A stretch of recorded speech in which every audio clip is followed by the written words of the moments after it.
तो स्टार्ट करते हैं। हेक्सागोनल क्लोज पैकिंग, देखो ये जो पैकिंग है आपकी, ये हेक्सागोनल यूनिट सेल में बनती है। हेक्सागोनल क्लोज पैकिंग किसमें बनती है? हेक्सागोनल क्लोज पैकिंग जो है वो हेक्सागोनल यूनिट सेल में बनती है।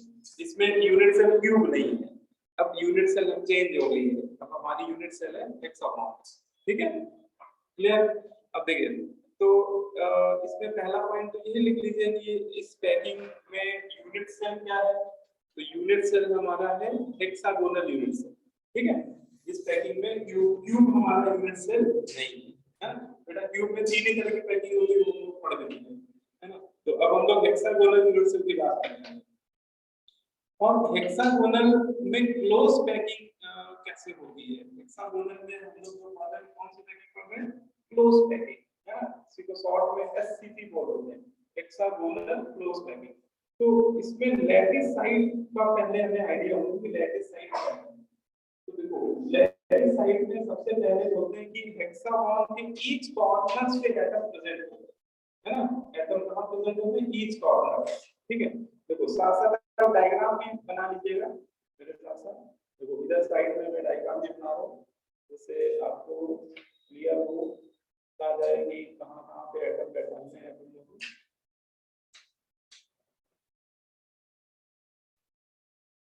ठीक है, ये हेक्सागोन दिख रहा है। एक और बनाना पड़ेगा इसी के जैसे नीचे, इसी को उठा लेते हैं, सेम साइज कर जाएगा। दोबारा बनाएंगे तो सेम साइज का बनाना मुश्किल होगा।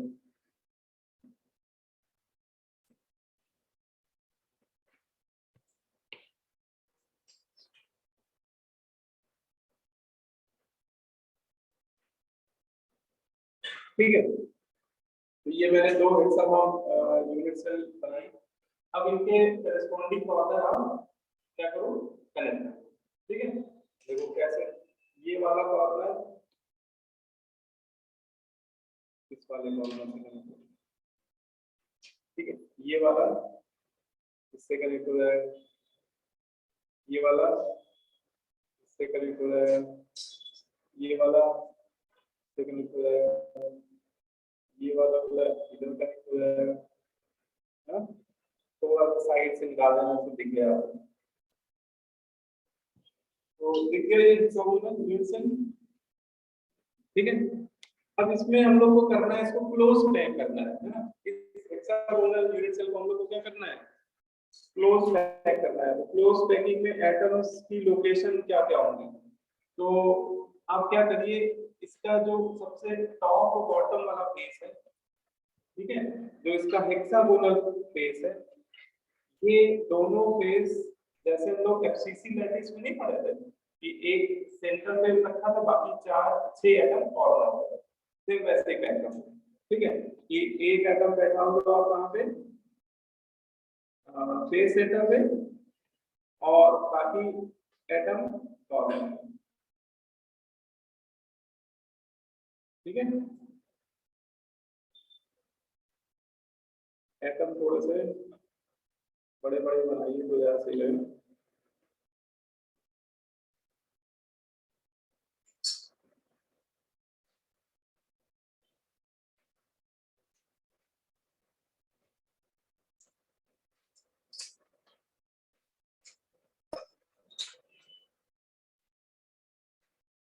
ठीक है, ऐसे आपको हर एक कॉर्नर पे एक एक एटम बैठाना है। ठीक है, और कॉर्नर वाला एटम जो होना चाहिए वो फेस सेंटर वाले को टच भी करना चाहिए। ठीक है, बना तो हो गया, बना तो हर एक कॉर्नर पे एक एटम बैठा दिए। एक यहाँ बैठ गया, एक यहाँ बैठेगा,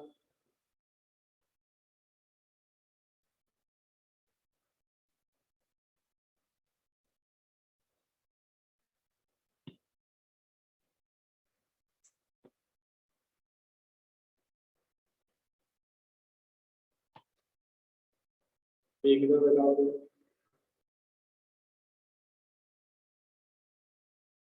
ये एटम जैसा तो नहीं लगा ना?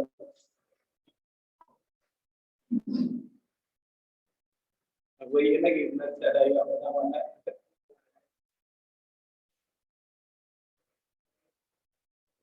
बताते थोड़ा तब बनेगा।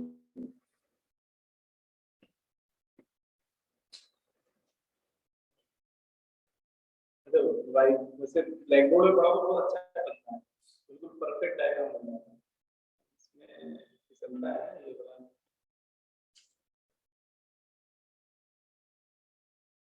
बैलेंस।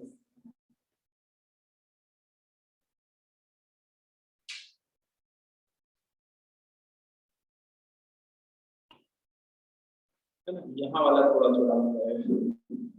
चलो ठीक है, समझना है ना, एटम जब स्फेरिकल है ऐसा नहीं। तो ये मैंने क्या कर दिया कि ये जो सबसे टॉप फेस है इसको मैंने 6 एटम बैठा लिए मैंने कॉर्नर पे और एक फेसिंग, ठीक है। ऐसे ही नीचे वाले फेस को भी आप पैक कर दिए, नीचे वाले जो हेक्सागोनल फेस है इसमें आपको 6 एटम कॉर्नर पे पैक करके दिखाने और बाकी एक एटम कहाँ जाएगा, फेस सेंटर में, ऐसे बैठाते चले जाओगे।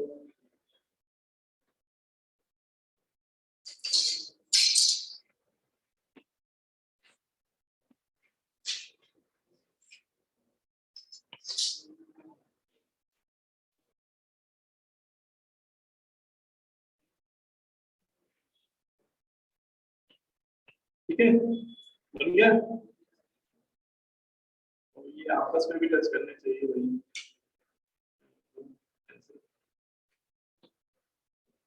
एक इधर बैठ जाएगा और एक इधर बैठ जाएगा, ठीक है। वो सब सेम रेडियस के एटम है। तो ये मैंने क्या किया कि देखिए अभी मैंने जो एटम पैक किए वो कहाँ कहाँ पे, ईच कॉर्नर देखो, हर एक कॉर्नर पे बैठ गया हेक्सागोन। अच्छा हेक्सागोन में कॉर्नर होते कितने, गुड। क्यूब में 8 कॉर्नर होते हैं, हेक्सागोन में देखो 6, ये ऊपर वाली फेस के होंगे 6 कॉर्नर और बेटा जस्ट इसके नीचे 6 ही होंगे 12। तो ये तो बेटा कॉर्नर वाला हो गया।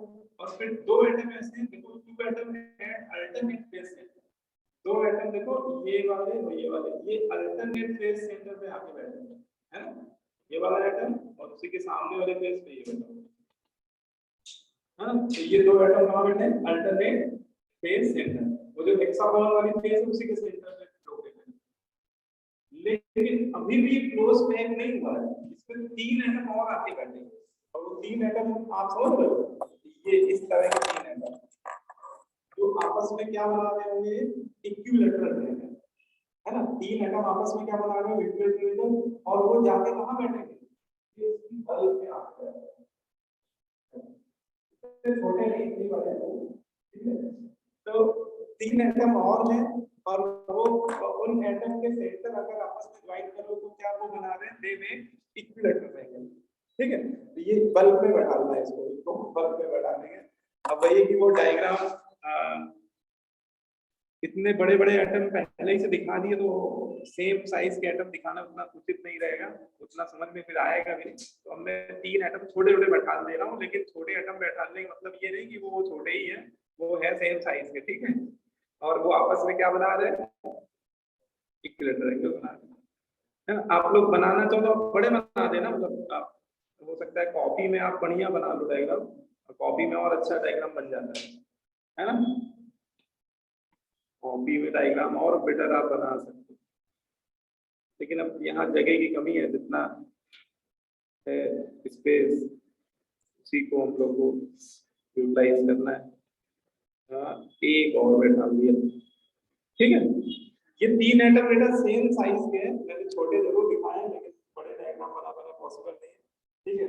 वही सेम साइज के और वो बिल्कुल इसके बॉडी सेंटर पे आके बैठे हैं, और किस तरह से बैठे हैं कि ये जो तीनों एटम के सेंटर मिलाओ तो ये एक बन रहा है इक्विलैटरल ट्रायंगल, और उस इक्विलैटरल ट्रायंगल का जो सेंट्रॉयड होगा, सेंट्रॉयड वो पूरी एससीपी यूनिट का बॉडी सेंटर पे लाई करेगा। बात समझ रही, मतलब वो जो ट्रायंगल में जो 3 एटम अरेंज है ना, उसका जो सेंट्रॉयड होगा ये पूरी यूनिट सेल के कहां पे लोकेटेड होगा, बॉडी सेंटर, ठीक है। बोलो ये बात क्लियर हो गई कि नहीं हो गई, है ना। मतलब इसको आप ऐसे समझो कि अगर इसकी हाइट हम c बोलते हैं, अगर इसकी हाइट क्या बोलते हैं c, तो आप मुझे ये बताओ कि ये जो सेंट्रॉयड होगा, है ना, इसकी डिस्टेंस कितनी होगी किसी भी हेक्सागोनल फेस के रिस्पेक्ट में? ये डिस्टेंस बताओ कितनी होगी? c/2, ठीक है, बोलो भाई। क्योंकि सेंट्रॉयड का जो ट्रायंगल का सेंट्रॉयड है, इस ट्रायंगल का सेंट्रॉयड वो पूरे हेक्सागोनल यूनिट सेल के बॉडी सेंटर के साथ कोइंसाइड कर रहा है, ठीक है। इस तरह से ये पैकिंग होती है, SCP unit cell, SCP packing इसको कहते हैं। तो इसमें ये लैटिसाइड क्या है, ईच कॉर्नर्स पे एटम पैक होते हैं, plus 2 atom at alternate face centre, ठीक है। आमने सामने की जो 2 फेस सेंटर है वहां पे भी 2 एटम बैठे हुए हैं, और 3 एटम ऐसे होते हैं, 3 atom at body of hexagonal unit cell making equilateral triangle, है ना। 3 एटम उसके बॉडी पे आके बैठ जाते हैं और वो आपस में क्या बना रहे होते हैं, एक इक्विलैटरल ट्रायंगल बना रहे हैं, ठीक है।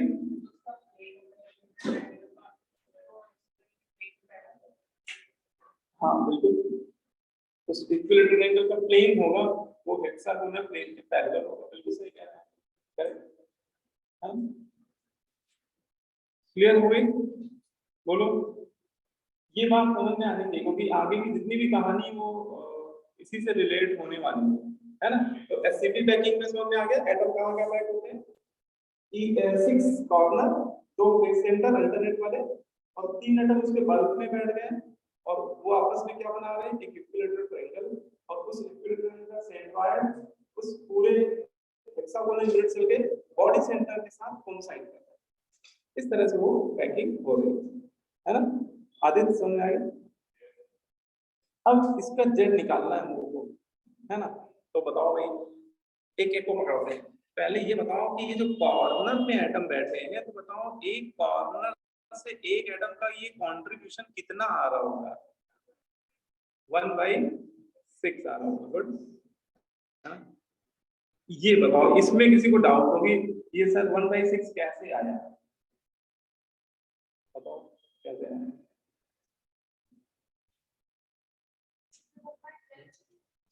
1/12 नहीं होगा, सोचो भाई कैसे, एक सोचना है। तो सारा बताओ भाई, मन ने कोशिश ही नहीं करता। देखो अच्छा, एक मैं डायग्राम बनाने जा रहा हूँ, तो ये डायग्राम कैसा है मैं इसको बता रहा हूँ। ये जो एससीबी यूनिट है इसको ऊपर से देख टॉप, आप ऊपर वाले फ्लोर से ऐसे बना, ठीक, अगर इसको ऊपर से देखो कैसा दिखेगा, अब वो बनाने जा रहा हूँ, ठीक है। सामने से नहीं, जैसे आप लोग बैठ रहे हैं वैसे नहीं, ऊपर से देखना है। तो इसका टॉप व्यू देखने में ऐसा लगेगा कि एक आपको क्या दिखेगी, हेक्सागोन फेस दिखेगी। बोलो भाई तुषार, ठीक। तो इसके नीचे पूरा वो हेक्सागोन होगा, लेकिन मैं ऊपर फेस दिखाऊं। और ये जो हेक्सागोन, ये हेक्सागोनल यूनिट सेल, ये अकेला एक ही थोड़ी ना है, ये चारों तरफ से ऐसे ही सिमिलर हेक्सागोनल फेस से जुड़ा हुआ है। तो इसको ऊपर भी रखो चारों से, इसके नीचे दोनों से रखो चारों से, और ऐसे ऐसे हेक्सागोनल है ना। ऊपर से देखने में कैसा लगेगा? ऊपर से देखने में कैसा लगेगा? तो एक तो ये हमारा है जिसके जिसकी हम लोग बात कर रहे हैं, और ये इधर से भी एक हेक्सागोनल यूनिट से सराउंडेड होगा। देखो भाई, है ना?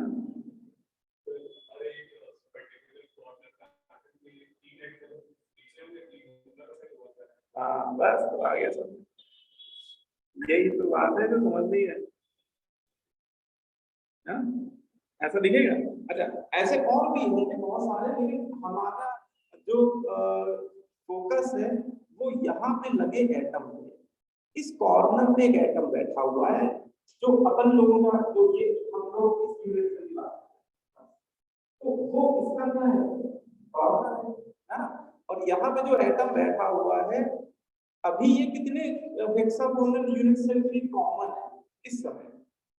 3 के लिए, है ना? लेकिन ये 3 तो नीचे वाले हैं, अब इन्हीं के ऊपर एक एक और रख दो, ठीक है भाई? ये 3 तो नीचे वाले हैं, है ना? बोलो भाई, ऐसे देखो, ये 3 तो होंगे, ठीक है? और इन्हीं के ऊपर एक एक और रख दो, एक इसके ऊपर, एक इसके ऊपर, तो यहाँ पर जो एटम रहता होगा, कितने एटम, कितने हेक्सागोनल यूनिट सेल के लिए कॉमन होता है? 6 के लिए कॉमन।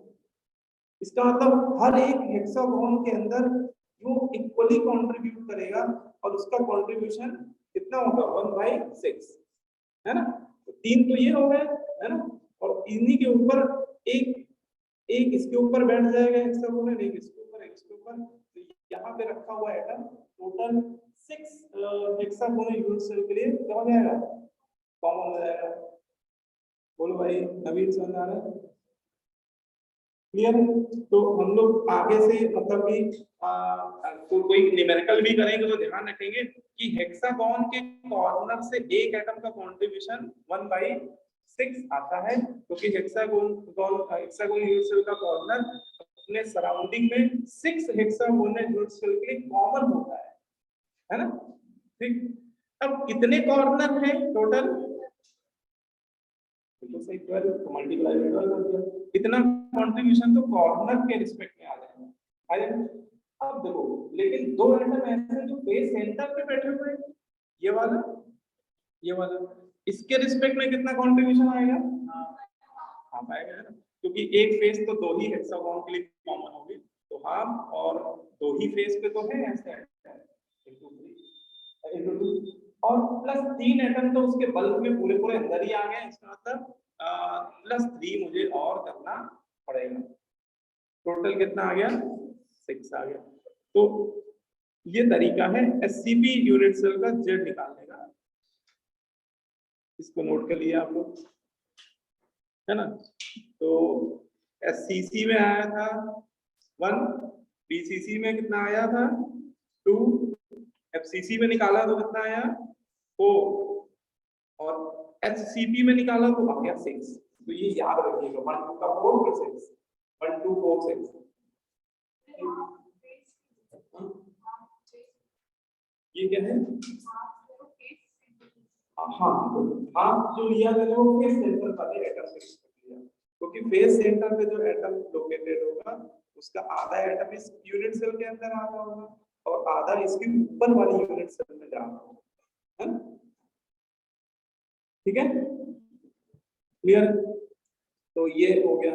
अब इसमें फिर वही बातें जो हम लोग ऑलरेडी कर चुके हैं, relation between A and R, A और आर में क्या रिलेशन है? तो देखो, इसमें आप ऐसे समझ सकते हो कि ए जो है वो एज लेंथ है हमारी, है ना? ये हेक्सागोन की जो फेस है, हेक्सागोन की जो ये लेंथ है ए, और रेडियस, एटम का रेडियस कितना, रेडियस का, एटम का रेडियस कितना है? आर ई मान के चल रहे हैं। और ये हेक्सागोनल फेस के अलोंग जो कॉर्नर पे एटम बैठे हैं वो एक दूसरे को क्या करते हैं? टच करते हैं, है ना? बोलो भाई। तो ये रिलेशन कितना आ रहा है? ए इक्वल टू 2r। बोलो भाई, आता वो दिख रहा है? तो ए और आर में जो रिलेशन आता है एससीपी यूनिट सेल में, तो कितना आता है? ए इक्वल टू 2r। ठीक है, बोलो। अब किसी भी हेक्सागोन की एज के अलोंग देख लीजिए, जो उसके नियरेस्ट दो कॉर्नर पे एटम है वो एक दूसरे को टच कर रहे हैं, तो r plus r is equal to a के इक्वल आ जाएगा, है ना? तो ये वाला रिलेशन वैसा ही आ रहा है जैसे एससीसी पैकिंग में आया था, ए वाला। हाँ, इसमें एक और रिलेशन बनता है, height of hexagonal unit cell and R, क्योंकि हेक्सागोनल यूनिट सेल की जो हाइट होती है सी, वो ए के बराबर नहीं होती है ना, याद करो।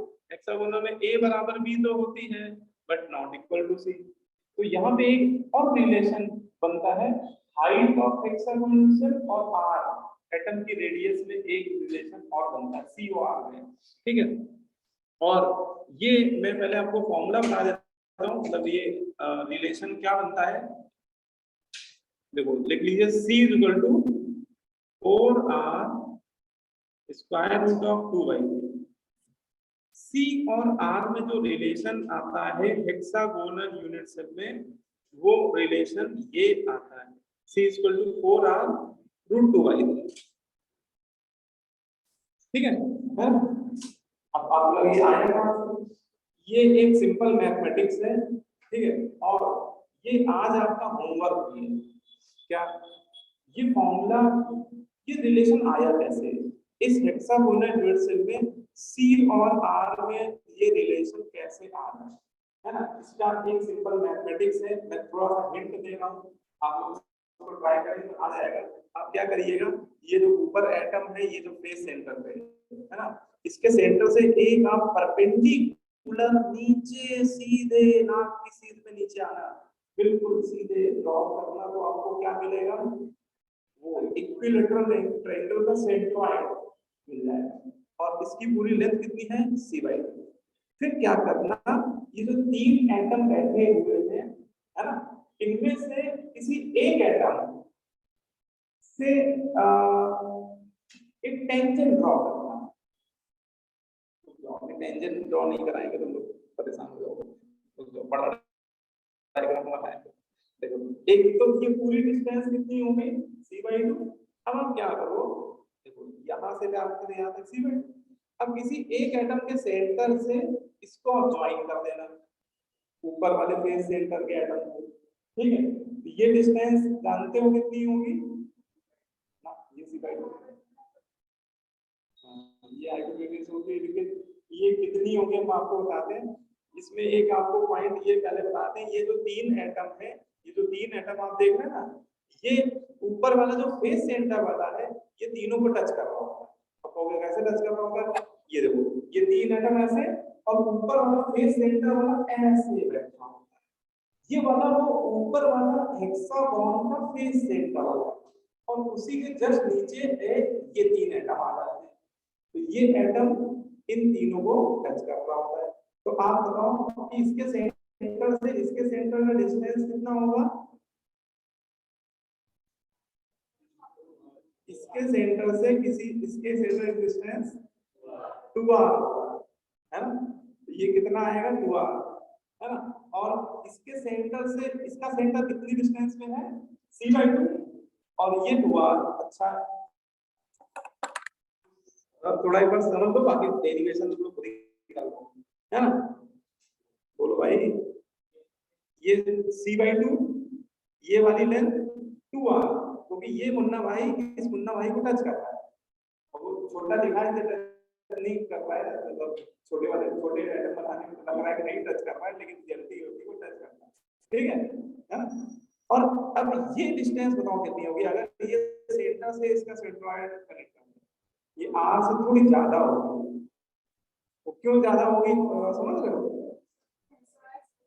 हाँ, क्योंकि जो वो तीन एटम ऐसे होंगे, ठीक है, और आप सेंटर से इसका सेंटर जोड़ोगे तो वो बाहर आ जाएगा थोड़ा सा, है ना, नहीं समझना है।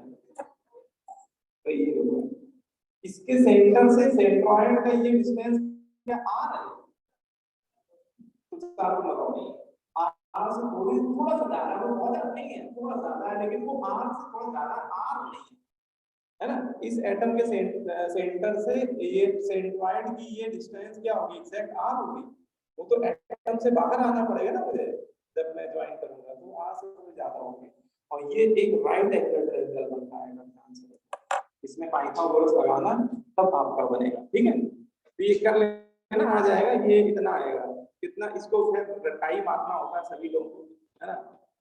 तो आप इसको अभी याद ही कर लो, बाकी ये कर लेना, है ना, वो थोड़े से ज्योमेट्री वाला लगा के निकलता है पाइथागोरस थ्योरम अप्लाई करने। तो C = 4r रूट 2/3, है ना। ऑनलाइन वाले बच्चों को आ रहा है, नहीं आ रहा, यस सर, आ रहा है। तो ये आप लोग निकाल सकते हो, लेकिन देखो वो सिंपल मैथमेटिक्स है, वो कोई आपसे पूछेगा नहीं, कोई केमिस्ट्री में डेरिवेशन नहीं आते हैं, ठीक है। बस ये रिजल्ट आपको याद निकाल दिया, बहुत बढ़िया है ना। ठीक है, कर लो फिर, तुम लोग मैथ्स अच्छी मुझे बताएं। अब देखो इसके बाद आते हैं हम लोग पैकिंग एफिशिएंसी। हाँ बोलो बेटा। सर ये नीचे वाले फेस सेंटर के एटम्स को भी टच कर रहे हैं?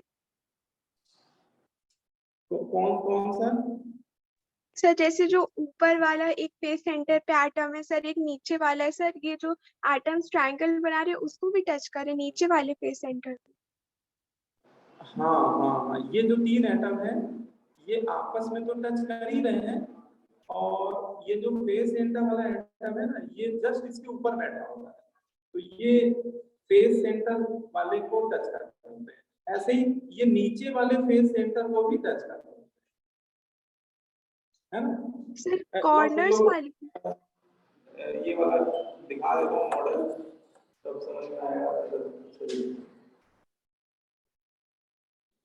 देखो ये दिख रहा है आप लोगों को? Yes sir. ये जो 3 एटम है ये वही 3 एटम है जो हेक्सागोन के सेंटर में बैठे हुए हैं, यस वही 3 एटम है। देखो ये जो 3 एटम मैंने ज्वाइन कर दिया, ये वही 3 एटम जो हेक्सागोन के सेंटर में बैठे हैं, लेकिन वो हेक्सागोन के सेंटर में ऐसे बैठे हुए हैं इस तरह, ठीक है। कैसे बैठे हुए हैं?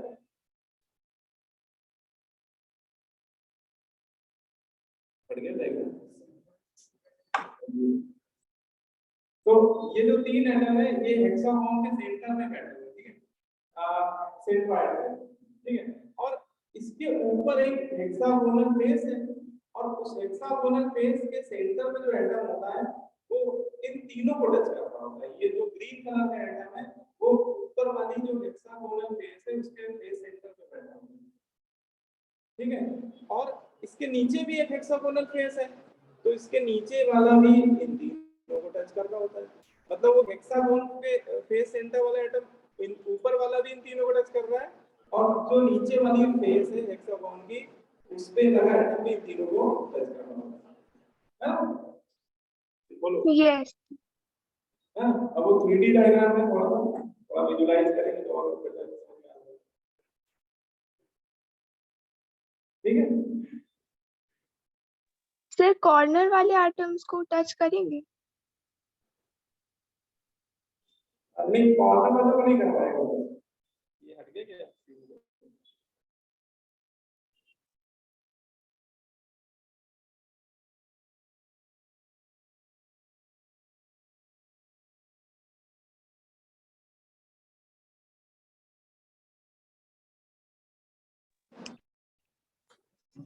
है ना, क्लियर हुआ?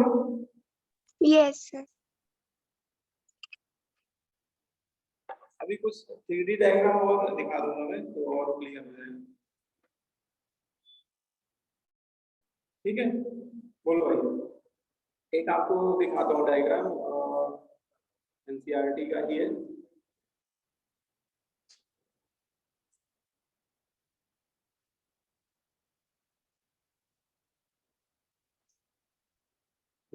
ये देख रहे डायग्राम,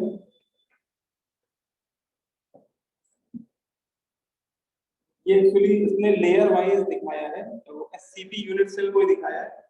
ये एक हेक्सागोन यूनिट सेल है ना। तो 4 एटम तो दिख रहे हैं, पीछे 2 छुपे हुए दिख रहे हैं, ठीक है। ये आपको लगा 4 ही एटम है, 6 1 2 3 4 पीछे 2, ठीक है। ये जो है हेक्सागोन बना है। तो ये 3 एटम है, ये क्या बना रहे हैं, ये इक्विलैटरल ट्रायंगल बनाते हुए, और ये फिर से वो 6 एटम है, ठीक है। वो सेकंड फेज के बॉटम वाले फेज, है ना। तो ये इतना पार्ट देखो, तो ये एक एससीबी यूनिट है, वो 3 ऊपर वाले एससीबी यूनिट से दिखाए गए हैं, इसके ऊपर एक रखा होगा, ठीक है। तो आ रहा समझ में?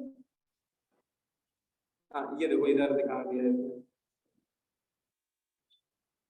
ये कि ये 6 एटम हो गए पहली लेयर के, इसको अगर ए बोल दिया तो 3 एटम ये दिखा दिए उसने क्रॉस सेक्शनल टाइप का फिगर, तो ये बी लेयर हो गई, और थर्ड लेयर आइडेंटिकल है फर्स्ट लेयर में, तो ये फिर से एक हेक्सागोनल लेयर है, तो इसको हम लोग एबी पैकिंग भी बोलते हैं। इसको हम लोग एससीपी पैकिंग बोल रहे हैं। तो हेक्सागोनल लेयर को ए बोले, फिर 3 एटम ट्रायंगल वाले बी, फिर हेक्सागोनल वाले ए, फिर ट्रायंगल वाले B, A B A B A B या B A B A B A बोल सकते हो, ठीक है। तो इसको क्या बोलते हैं हम लोग, ए बी टाइप पैकिंग भी बोल सकते हैं, है ना। बोलो क्लियर है, आई बात समझ में कि नहीं आई अभी भी? यस है ना। तो सार बेटा आगे पक्का मन रखने के लिए तो बोल रहे, मेरा मन रखने के लिए तो नहीं बोल रहा, है ना। ये वाला डायग्राम देखो जरा, ये डायग्राम देखो,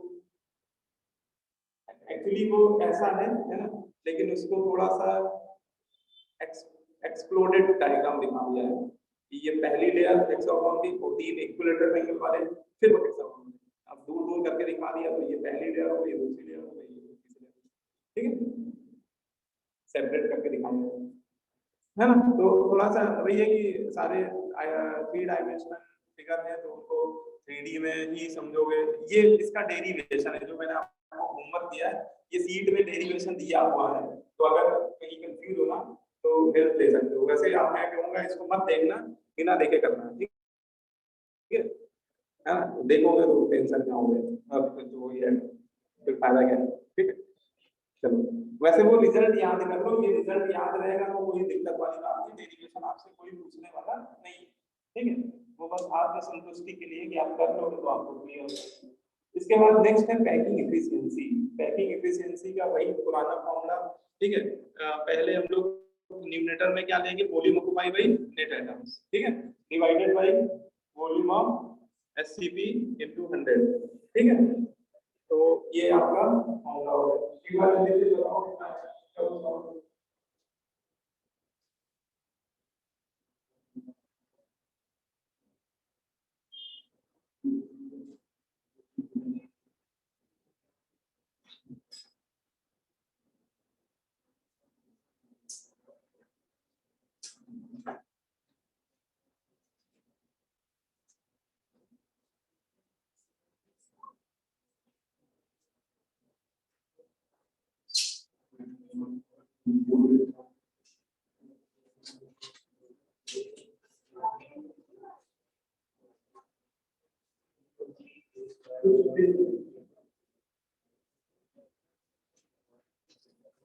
ठीक है। तो देखो इसमें पहले हमें निकालना है volume two by net atom. तो एक एटम का वॉल्यूम क्या क्या होगा बताओ, 4/3 पाई आर क्यूब, और टोटल कितने एटम आ रहे हैं पूरे एससीपी में, 6। जेड निकाला ना, देखो जेड कितना था, 6, है ना, पूरे 6 एटम आते हैं, है ना, नेट। अब डिवाइड बाई कितना करें, अब यहाँ पे ए क्यूब से काम नहीं चलेगा, अगर आपने ए क्यूब लिख दिया तो गलत हो जाएगा, क्योंकि ए क्यूब तो क्यूब का वॉल्यूम होता है, यहाँ तो यूनिट सेल ही बदल गई, यहाँ तो यूनिट सेल हेक्सागोनल हो गई, तो हमें उस हेक्सागोनल यूनिट सेल का वॉल्यूम रखना पड़ेगा। हाँ बहुत बढ़िया, गुड, है ना। तो ये वॉल्यूम आपका हो जाएगा, इस एससीपी यूनिट सेल का वॉल्यूम को निकालना बहुत आसान है। ये देखो, अगर इस हेक्सागोन फेस को देखो तो ये 6 इक्विलैटरल ट्रायंगल से मिलके बना हुआ है। इसकी एक फेस हेक्सागोन की, है ना, एक फेस ये देखो, एक ट्रायंगल ये मिल गया, दूसरा एक तीसरा ट्रायंगल ये हो गया, चौथा पांचवा छठा। तो ये जो फेस आप देख रहे हैं हेक्सागोन की, वो 6 इक्विलैटरल ट्रायंगल से मिलकर बनी हुई है। और एक इक्विलैटरल ट्रायंगल का एरिया होता है कितना, 3/4 ए स्क्वायर, और इनटू 6 कर दे तो ये पूरी हेक्सागोनल फेस का एरिया हो जाएगा, और area multiply by C height कर दे तो ये अंदर का वॉल्यूम मिल जाएगा। बोलो बेटा, है ना, वही निकालना है हम लोग। तो पूरा एससीपी का वॉल्यूम हमारा हो जाएगा, एक इक्विलैटरल ट्रायंगल का एरिया मल्टीप्लाई बाय 6, ये हो गया हेक्सागोन का एरिया, इनटू सी भी करना पड़ेगा, इससे हमारा एससीपी यूनिट सेल का वॉल्यूम आ जाएगा। फिर हमें वो दोनों रिलेशन यूज करने पड़ेंगे, ए और आर में जो था और सी और आर में, तभी वो आर कैंसिल होगा, आर क्यूब, है ना। देखो अब वो फॉर्मूला लगा देंगे हम लोग, अभी ऊपर जो निकाला है, ठीक है। ए और आर में रिलेशन क्या आया था, A equal to 2r, A square बराबर हो जाएगा 4r स्क्वायर, है ना। और सी और आर में रिलेशन था कितना, सी इक्वल टू 4r रूट 2/3, ठीक है। अब देखो जो जो कैंसिल कर हो सकता है कर दो कैंसिल, तो थोड़ा करके देखो, आर क्यूब कैंसिल हो रहा है ना, 4 से 4 गया, ये 6 से देखो 6 भी जा रहा है, और ये 4 से ये 4 भी जा रहा है, इस √3 से √3 जा रहा है, तो ये फाइनली इतना बचना चाहिए, देखो बच रहा है, न्यूमरेटर में पाई बच रहा है, डिनोमिनेटर में 3 बच गया, और एक √2 बच गया, बाकी तो सब कैंसिल हो ही गए, है। देखो एक बार दूसरे की करो, तो ये फाइनली इतना आएगा π/3√2। हाँ, और एग्जैक्ट यही पैकिंग फ्रैक्शन आया था एफसीसी में, अगर ध्यान से देखो, एग्जैक्ट ये, कोई अप्रोक्सीमेशन ना लिए बात करें अगर हम लोग, तो देखो ये हम लोगों ने कर रखा है, एफसीसी का कितना आया था π/3√2 है ना, और यहाँ भी इतना ही आ रहा है, इसका मतलब इसका भी पैकिंग एफिशिएंसी एग्जैक्ट कितनी आएगी, 74%। वाह भाई वाह, क्या बढ़िया रिजल्ट आ गया। तो इसका मतलब एक बात ये समझ में आ गया कि एचसीपी और एफसीसी दोनों की पैकिंग एफिशिएंसी एग्जैक्टली सेम होती है, विदाउट एनी अप्रोक्सीमेशन, है ना, क्योंकि पैकिंग फ्रैक्शन एग्जैक्टली सेम आ रहा है, तो पैकिंग एफिशिएंसी भी एग्जैक्टली सेम आ रही है, ठीक है। तो कहीं पर किसी ऑब्जेक्टिव क्वेश्चन में ऐसा लिखा हो FCC and SCP unit cell have same packing efficiency, तो इसको हम लोग क्या कर देंगे, करेक्ट कर देंगे, ये स्टेटमेंट ट्रू हो जाएगा, है ना। तो इतना पहले लिख लो आप, पैकिंग एफिशिएंसी इसकी जो आ रही है वो 74% आ रही है, ठीक है, और यही पैकिंग एफिशिएंसी आ रही थी एफसीसी में, तो ये जो आ रही है लिख लीजिए एग्जैक्टली इक्वल टू एफसीसी, है ना। हेक्सागोनल क्लोज पैकिंग का packing efficiency face centre packing FCC packing के एग्जैक्ट बराबर होता है, ठीक है। तो एक पॉइंट हमें यहाँ पे ये मिलता है, ठीक है। एससीपी यूनिट सेल का पैकिंग एफिशिएंसी, है ना, एग्जैक्टली 74% आता है, ठीक है। या पाई के टर्म में कोई पूछे पैकिंग फ्रैक्शन कितना है, तो ये वाला भी याद ही कर लेना, पाई के टर्म में आएगा π/3√2, ठीक है। कई बार वो ऑब्जेक्टिव में पैकिंग फ्रैक्शन पूछने लगेगा आपसे, तो पैकिंग फ्रैक्शन वो 100 को हटा के पूछेगा, तो ये लिख लीजिएगा, this is called packing fraction, है ना। पाई के टर्म में ज्यादातर पूछा है, पाई के टर्म में π/3√2, ठीक है ना। बोलो भाई, क्लियर।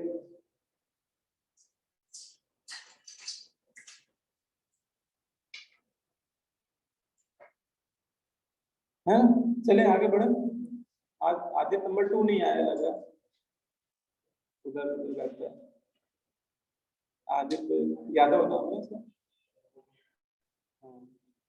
आदित्य अग्रवाल आया है, ओनली आदित्य आया है, हाँ अच्छा, आदित्य सिंह, ठीक है, भूल जाता हूँ यार, ओनली आदित्य, ठीक, क्लियर है। चलिए मैं रिवीजन करता रहता हूँ। आपका नाम हिमांशु है, आदित्य 4 है इसका, आप आदित्य सरनेम क्या है, आदित्य राज पटेल, ARP, आदित्य राज पटेल, आदित्य सिंह आप हो गए, आदित्य अग्रवाल,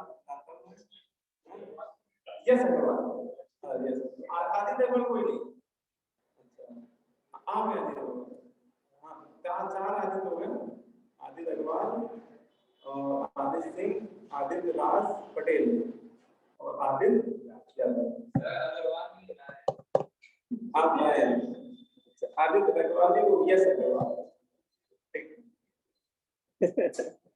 चलो चलो, तो पैकिंग, अच्छा ये कुछ की पॉइंट लिखे हुए हैं, ये जरूर लिख लीजिए, एससीपी पैकिंग से रिलेटेड ये कई बार ट्रू एंड फॉल्स वाले क्वेश्चन आते हैं, तो ये आपको डायरेक्टली पूछ दिया जाता है।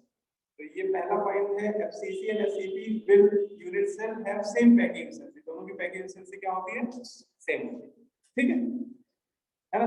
बोलो सही बात कह रहे हैं कि नहीं? अच्छा, दूसरा एक पॉइंट ये भी इंपॉर्टेंट है, FCC and SCP both have same coordination number. इसका मतलब एफसीसी का 12 आया था, 12 आया था, तो एचसीपी का भी क्या आना चाहिए, 12, है ना? अब जरा देखें भाई कि 12 कैसे आ रहा है, भाई ये बात समझो कि 12 कैसे आ रहा है।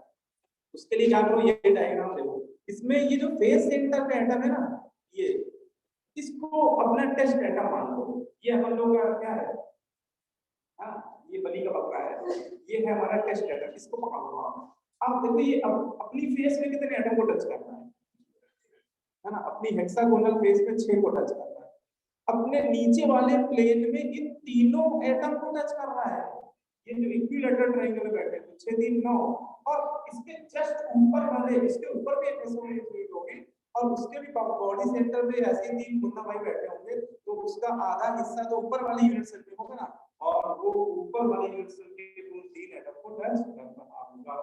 तो ये बेस डेल्टा वाला अपनी लेयर के 6, अपने से नीचे वाली लेयर के 3, अपने से ऊपर वाली लेयर के 3, टोटल ऐड करो कितना आ गया, 12, है ना?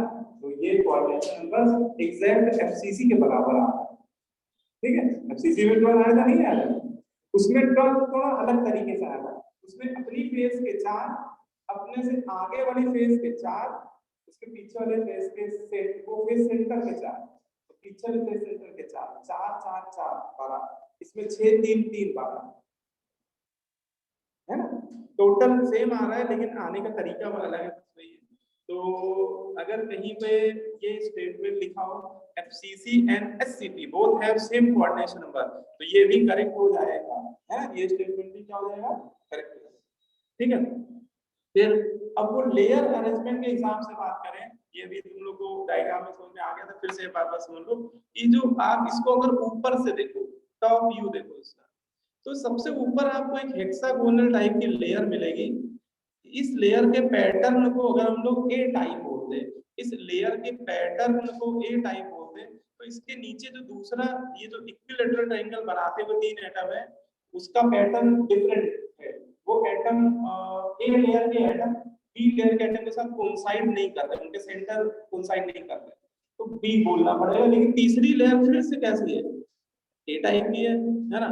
फिर इसके नीचे 3 एटम बैठे होंगे, तो फिर से बी टाइप, फिर उसके नीचे हेक्सागोनल लेयर होगी, फिर से ए टाइप, तो ये देखो तो ए बी टाइप पैकिंग दिख रही है ना?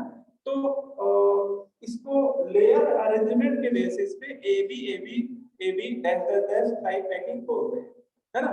तो ये भी हमें पता होना चाहिए, ये पॉइंट भी लिख लीजिए। SCP unit cell also defined as SCP unit cell also defined as also known as AB type packing, ठीक है? इस पैकिंग को हम लोग AB है ना, या BA भी बोल सकता है, या वो PQ बोल दे तो भी सही हो जाएगा, XY बोल दे तो सही है, ये सब एक ही बात है, हाँ? अरे वो सब इसमें मत करो, वो इसमें थोड़ा पूछा भी नहीं जाएगा, तो कॉम्प्लिकेटेड है वो, ठीक है? इसमें बस नीयरेस्ट नेबरिंग ही बस पूछे आ सकते, फिर वो थोड़ा भयावह टाइप का स्ट्रक्चर बनने लगते हैं, वो फिर आउट ऑफ सिलेबस वाली बात है, ठीक है? उनमें हो सकता है, क्यूबिक में थोड़ा इजी होता है वो, है ना? तो इसमें ये तीनों बातें हम लोग को बताऊंगा, ठीक है? अब एक छोटा सा प्यारा सा क्वेश्चन है, ये करते हैं, ये कर नोट कर लो, पहले क्वेश्चन क्या है, क्वेश्चन कह रहा है कैलकुलेट डिस्टेंस बिटवीन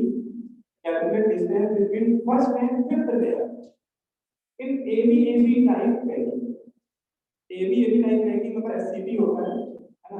जब भी AB बोल देते समझ जाना है कि एससीपी को बोल रहा है ना? कौन सा भी first and fifth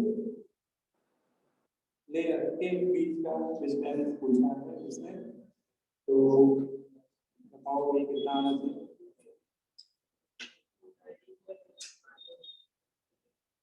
A B type rectangle पर एससीपी ही होता है ना, कई बार एससीपी नहीं बोलेगा, ए बी बोलेगा, समझ लेना एससीपी कितना आता है, बी आता है 10r√2/3।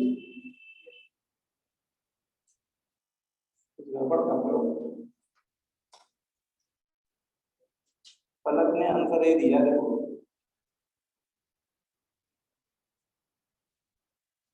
ऑनलाइन वाले बच्चे सही आंसर दे रहे हैं, ऑफलाइन वाले गड़बड़ दे रहे हैं।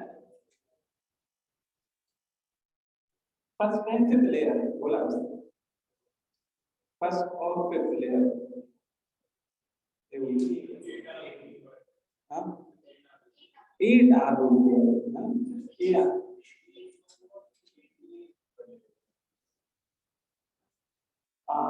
फर्स्ट से फिफ्थ लेयर में ऐसे सुन लो, फर्स्ट और थर्ड लेयर में पूरी एक हेक्सागोनल पिक्सल का होता है, उसकी डिस्टेंस c होगी, और थर्ड के बाद फोर्थ लेयर में वो तीन एटम आएंगे, फिफ्थ में फिर से हेक्सागोनल लेयर, मतलब दो हेक्सागोनल लेयर से पूरी पूरी c + c 2c पूछता है, और c बराबर 4r√2/3, तो 2c बराबर 8r√2, मतलब c का वो क्या हो गया, डबल।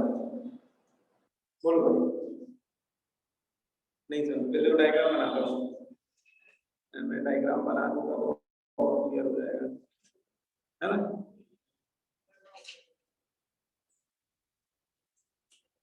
ये देखो एक हेक्सागोनल लेयर है, इसको अगर हम बोलें इस लेयर को नाम दे दें फर्स्ट लेयर, ठीक है, तो सेकेंड लेयर कौन सी होगी, वो जो तीन एटम बैठे हुए नीचे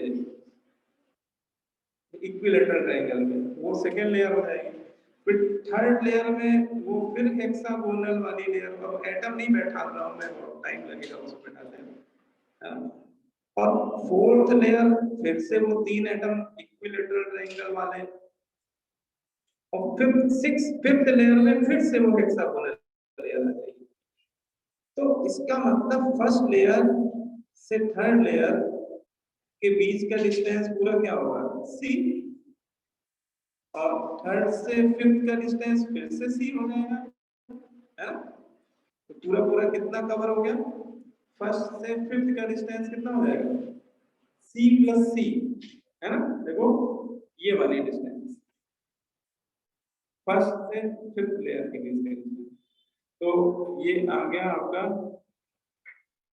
distance between first to fifth layer, कितना आ गया, c + c मतलब 2c, और c और r वाला रिलेशन ये याद रखना आप लोग, c = क्या था 4r√2/3, ये क्वेश्चनों में डायरेक्ट आप लोग को कई बार लगाना पड़ेगा। तो r के टर्म में आंसर क्या आ गया, 8r√2 है, वही सारे आंसर r के टर्म में पूछ रहा है, तो आंसर हमारा ए बन गया, है, ए इज द करेक्ट आंसर, ठीक है। अच्छा इसी में चलो बताओ, अगर कोई फर्स्ट से सिक्स लेयर के बीच के डिस्टेंस पूछता है इसी क्वेश्चन, हाँ तब बॉम्बे आ जाता है ना, हाँ नहीं तब भी आता, फर्स्ट टू सिक्स बोल रहा हूँ, तो c+c+c/2, क्योंकि फिफ्थ से सिक्स में केवल वो c/2 ही कवर होगा, तो c+c+c/2 मतलब 2c+c/2 कितना हो जाएगा, 5c/2, है ना, और c बराबर कितना आएगा, तो आ जाएगा 10r√2, ठीक है।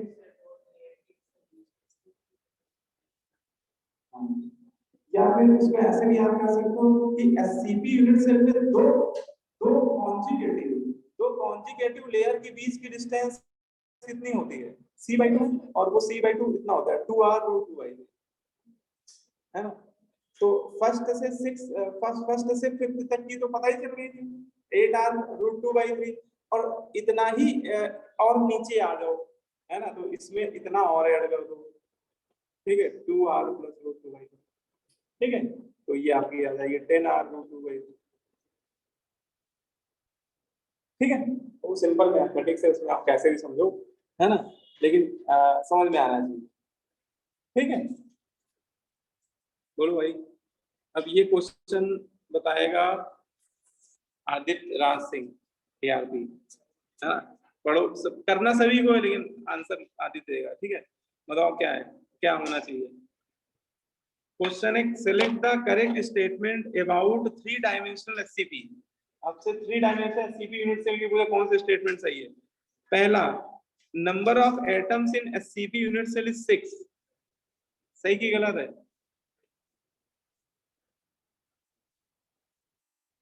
Number of atom in SCP unit cell is 6, ठीक सही है।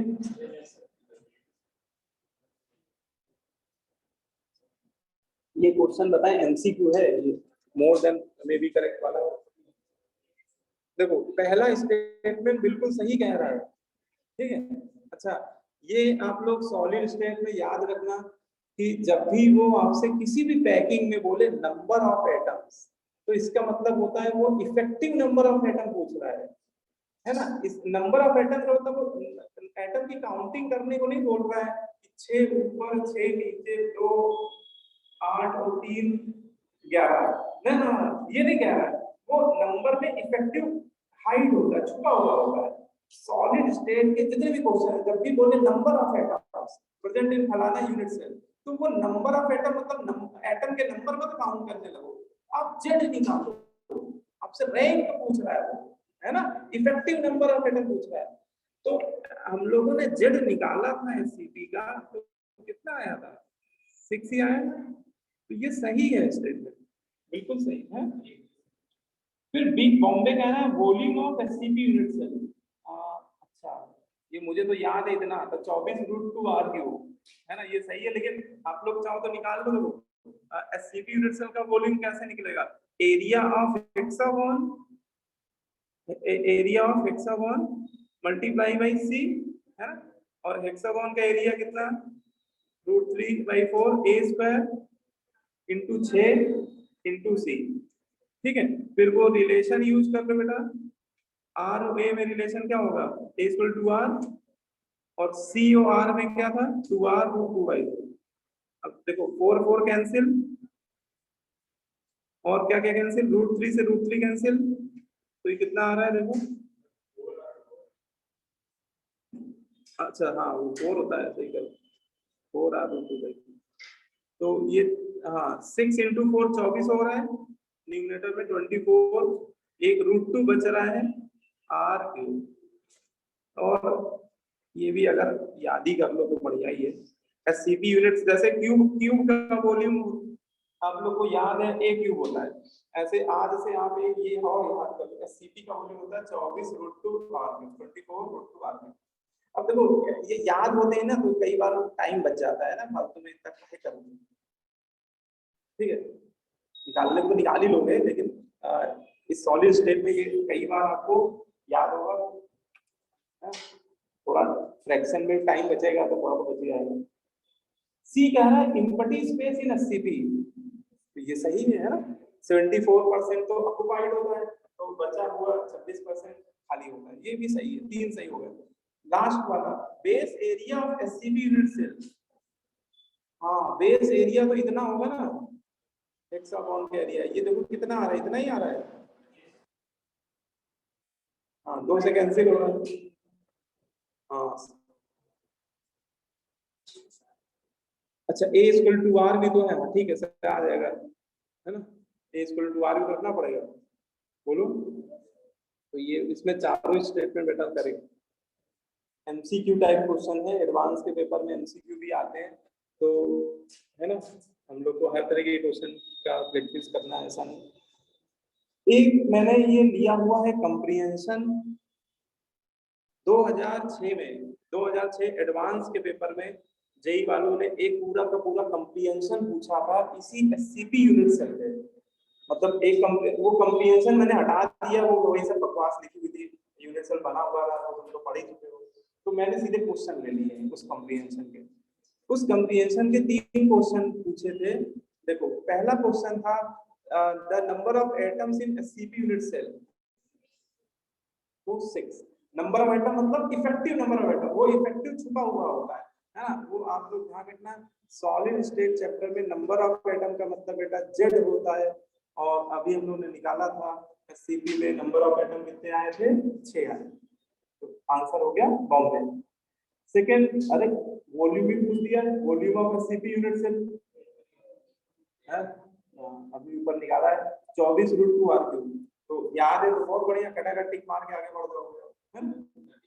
तीसरा, इम्पटी स्पेस इन एससीपी 26%, 100 - 74 26, ये पढ़ा है ऑप्शन। कितना सिंपल क्वेश्चन है, 12 नंबर मिल गया +12, और एडवांस के पेपर में 12 नंबर माने रखते हैं, है ना।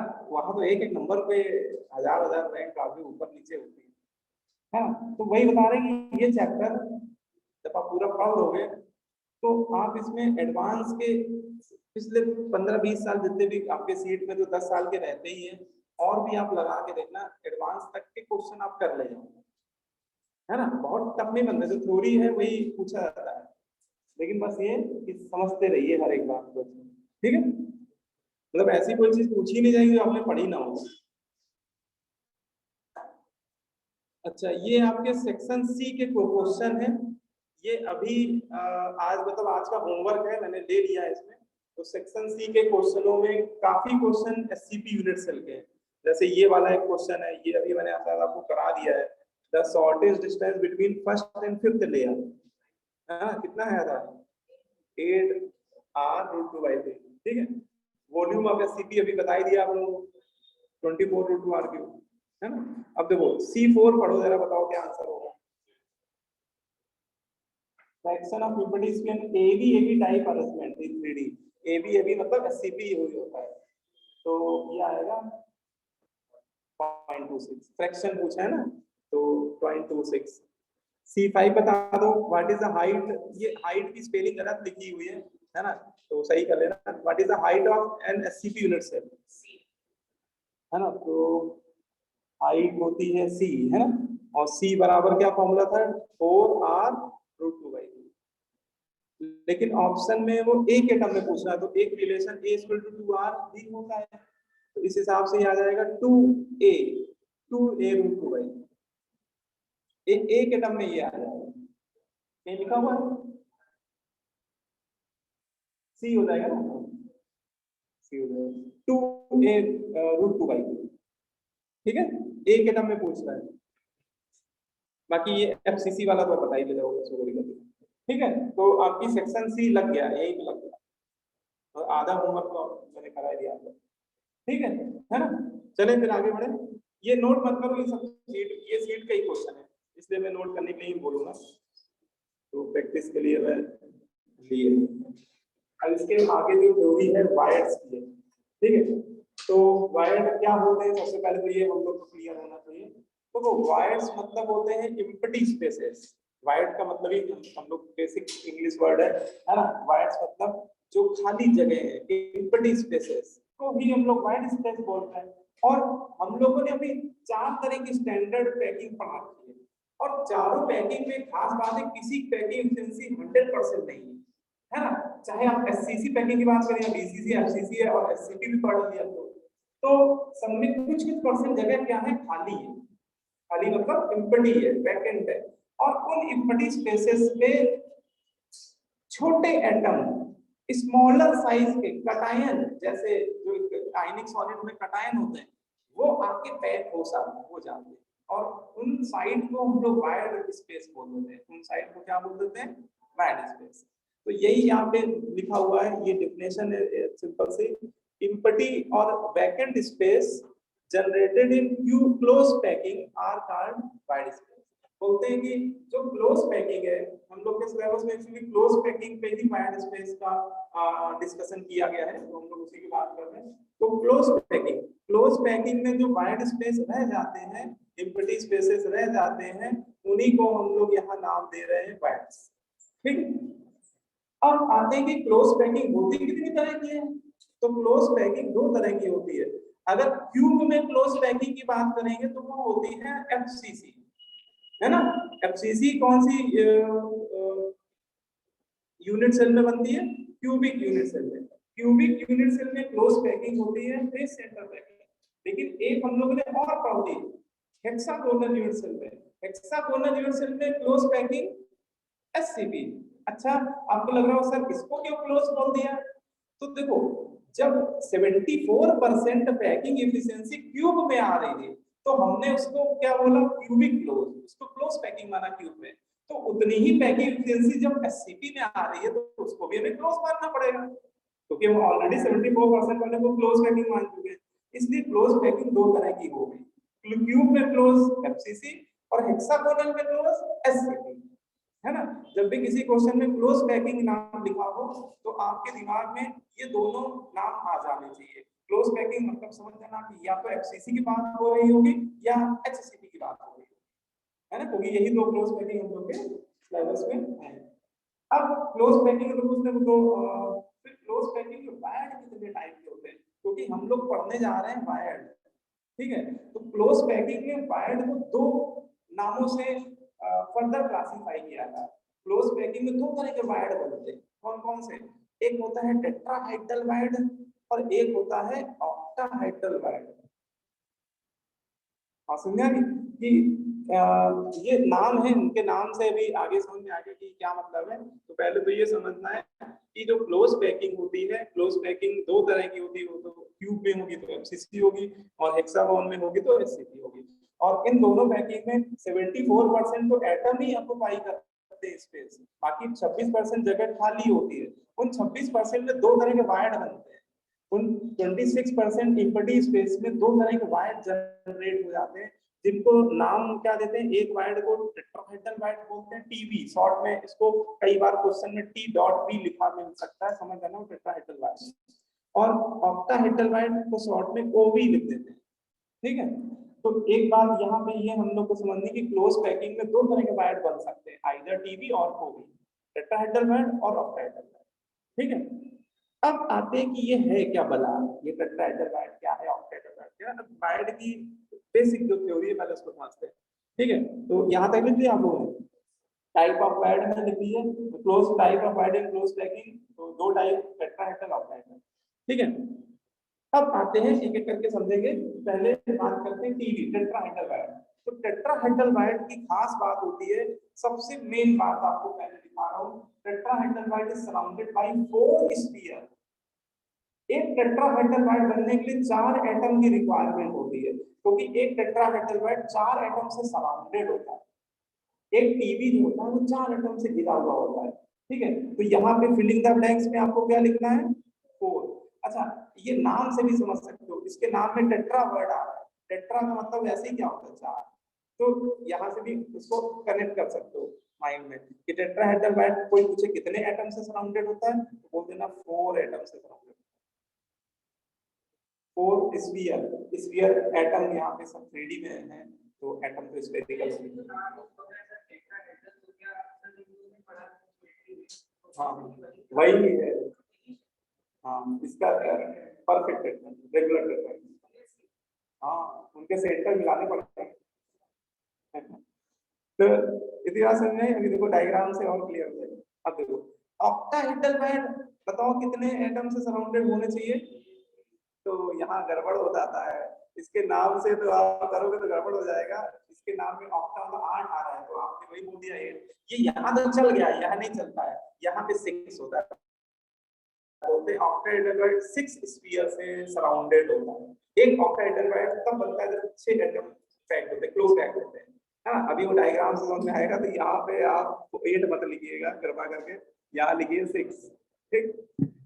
तो ये पहले तो मैंने बेसिक बातें बताई आपको कि टेट्राहेड्रल वायर्ड 4 स्फीयर से सराउंडेड होता है और ऑक्टाहेड्रल वायर्ड 6 स्फीयर। अब आते हैं देखते हैं कि कैसे, है ना, कि 4 से कैसे सराउंडेड, 6 से कैसे सराउंडेड। तो पहले हम लोग टेट्राहेड्रल वायर्ड पूरा पढ़ेंगे डिटेल में, फिर एक एक करके पढ़ेंगे तभी समझ में भी आएगा। तो पहले टीवी पढ़ेंगे। तो देखिए टीवी बनाने का तरीका, मतलब टीवी कैसे बनता है, ठीक है, क्लोज पैकिंग में। तो लेयर एटम्स को हम लोग यहाँ पर देखो, एक मैंने एटम रखा, ठीक है। ये एटम अभी आपको स्फीयर, ये एटम सर्कल दिख रहा है, लेकिन ध्यान रखना ये एटम सर्कल नहीं है, स्फीयर। पूरा हो गया क्योंकि 2D में सर्कल लगता है लेकिन है वो क्या हरिस्फीयर है। ठीक है, तो ये थोड़ा विजुअलाइजेशन मन में रखना है कि एक एटम मैंने ये लिया, अब एक इसके जस्ट बगल में बैठा दिया, ऐसे सिमिलर साइज के एटम में बैठाता चला जाए इस रो में। ऐसे अभी मैं और नहीं बनाऊंगा लेकिन आपको बता देता हूँ, ऐसे बैठाता चला जाए। ठीक है ना, क्लियर। अब देखो इसके नीचे मैं दूसरी लेयर बनाने जा रहा हूँ और वो मैं ऐसे बनाऊंगा कि जो फर्स्ट लेयर में ये तो बीच में वायर टाइप का नहीं दिख रहा थोड़ा, तो मैं चाहूंगा कि ये थोड़ा सा ऑक्यूपाई हो जाए। 100% तो नहीं हो जाएगा लेकिन थोड़ा बहुत हो जाएगा। तो मैं तीसरा एटम ऐसे रखूंगा, है ना।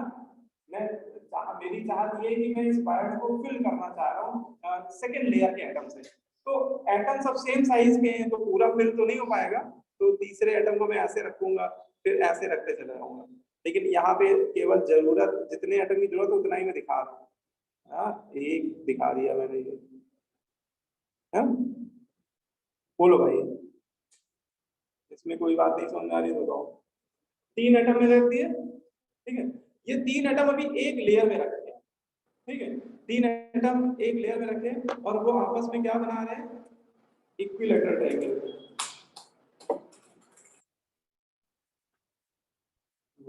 ये 3 एटम ऐसे बने रखे, ऐसे ही रखेंगे, ऐसे तो ऊपर एक, ठीक है। अब इसके ऊपर एक लेयर और जमानी है, ऐसे ये पूरी एक लेयर है, खूब एटम होंगे, हम बस 3 ही को दिखा रहे हैं क्योंकि उसी से वायर समझ में आ जाएगा, ठीक है। अभी भी देखो ये 3 एटम देखो क्या बीच में वायर दिख रहा है ना। इसको एक ए पैटर्न बोल रहे हैं। इस पैटर्न में अभी भी एक वायर स्पेस दिख रहा है, ये स्पेस दिख रहा है। मैं चाह रहा हूं कि ये भी एज पॉसिबल जितना हो जाए ऑक्यूपाई हो जाए। तो मुझे क्लोज पैकिंग करनी है। तो मैं अगर यहाँ पे एटम रख दूंगा, एटम के ऊपर एटम, तो ये वायर तो अभी दिख रहा है अच्छा खासा, या यहाँ एटम रख दूंगा या यहाँ, तो ये वायर ऑक्यूपाई हो नहीं पाएगा। अगर मैं चाहता हूँ ये वायर ऑक्यूपाई हो जाए, जितना ज्यादा हो जाए, तो मुझे एटम ऐसे रखना पड़ेगा, है ना। तो मैं सेकेंड एटम कैसे रखूंगा, इस ऐसे रखूंगा कि इस एटम का सेंटर इस वायर के सेंटर पर कोइंसाइड करता है, एक ऐसे, ठीक है। और इसको रखने के बाद भी पीछे से देखो अभी भी वायर क्या पूरा भर पाया, देखो अभी भी जगह खाली दिख रही है।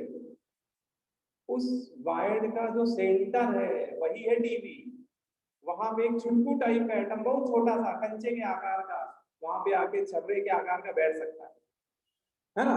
और वही है टीवी, समझो ये 3 एटम ऐसे और एक ऐसे, इसको रखने के बाद भी इसको रखने के बाद भी जगह यहाँ खाली दिख रही है आपको।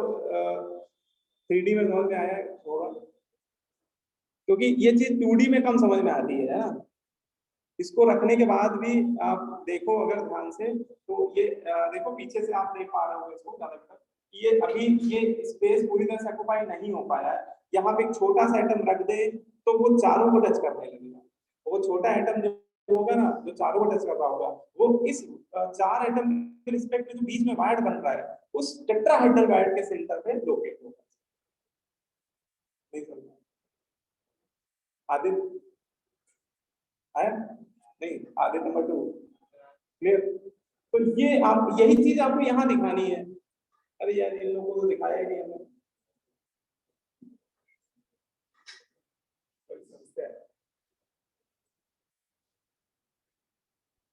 कैमरा ऑन नहीं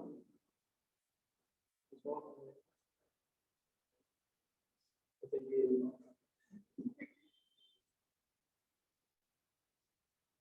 भाई, देख लो भाई, तुम लोग कहोगे सर हमें तो पढ़ा ही नहीं रहे। देखो भाई ये 3 एटम देख रहा हूँ, बोलो भाई। Yes sir. Ayushman yes sir. कितने बच्चे हैं, 22 बच्चे हैं। ये देखो भाई 3 एटम दिख रहे हैं, अभी एक वायर दिख रहा होगा आपको, ठीक है। लेकिन मैं चाहता हूँ ये वायर ऑक्यूपाई हो जाए, तो मैं एक इसके ऊपर भी लेयर प्लेस करने जा रहा हूँ एटम की, और अगर मैं चौथा एटम ऐसे रखूं जस्ट इस वाइड के जस्ट ऊपर इस तरह से कि इस एटम का सेंटर इस वाइड के सेंटर के साथ कोइंसाइड कर रहा है, तो रखने के बाद भी ये वाइड अगर देखो तो पीछे देखो ये ऑक्यूपाई नहीं हो पाया, ठीक है ना? Yes sir. वो चौथा देखो अभी ये वाइड पूरा साफ साफ दिख रहा है, बोलो भाई। और चौथा एटम ऐसे रखने के बाद भी अभी भी ऑक्यूपाई नहीं हो पाया है, Yes. देखो हो गया पूरा यस No. सर। नहीं हो पाया है ना।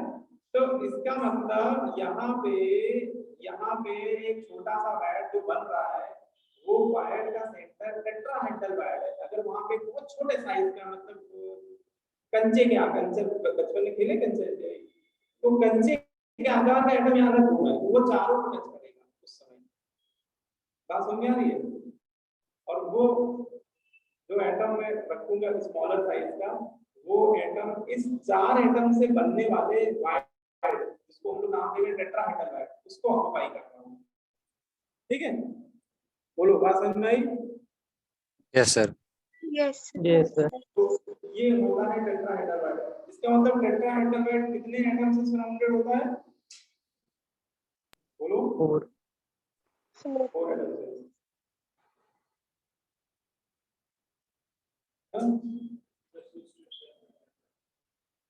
कहाँ चला जाता है?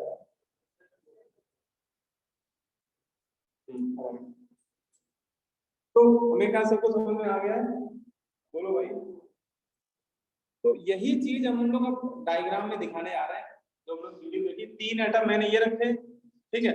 अब इस वायड को मैं ऑक्यूपाई करना चाह रहा हूँ तो मैं चौथा एटम कैसे रखूंगा?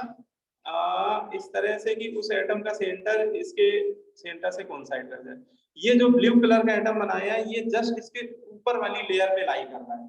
ये जो रेड वाले एटम है ये मान लो ए लेयर को लाई कर रहे हैं तो ब्लू वाला एटम बी लेयर को बिलोंग करता है, जस्ट उसके ऊपर वाली लेयर में बैठा हुआ है। लेकिन उसको रखने के बाद भी बेटा ये जो बीच में आप जगह देख रहे हैं थोड़ी सी बच जाएगी, है ना? और उसे ही हम लोग थ्योरी में क्या बोल रहे हैं? टेट्राहेड्रल, है ना? वो चौथा एटम रखने के बावजूद भी वो स्पेस थोड़ी सी अनऑक्युपाइड रह जाएगी, है ना? उसी को क्या बोल रहे हैं? Tetrahedral wide. इससे ये समझ में आया कि जो टेट्राहेड्रल वायड होता है अगर यहाँ पे कोई छोटा सा एटम रखते हैं तो वो अपनी प्लेन के 3 एटम और अपने ऊपर वाली प्लेन के ब्लू वाले एटम टोटल 4 एटम से सराउंडेड होगा, है ना? इसीलिए ये लिखा गया है कि टेट्राहेड्रल वायड कितने स्फीयर से सराउंडेड होता है? 4 स्फीयर, 4 स्फीयर से सराउंडेड होता है, ठीक है? अब देखो ये एनसीईआरटी का डायग्राम है। एनसीईआरटी इसी चीज को ऐसे समझा रही है, ये 3 एटम एक लेयर के, चौथा एटम ऊपर वाले लेयर पे, उसको रखने के बाद भी जो वायड है वो क्या है? टेट्राहेड्रल वायड या टेट्राहेड्रल होल, एक ही बात है। और उसका 3 डायमेंशनल थोड़ा सा विजुअलाइजेशन देने के लिए उसने क्या किया है कि अगले डायग्राम में उस एटम को थोड़ा सा दूर करके दिखाया है ना? डिस्टेंस में दिखाया है ना? ऐसे। और यहाँ पे देखो छोटू टाइप का एटम बैठा ला रही है, देखो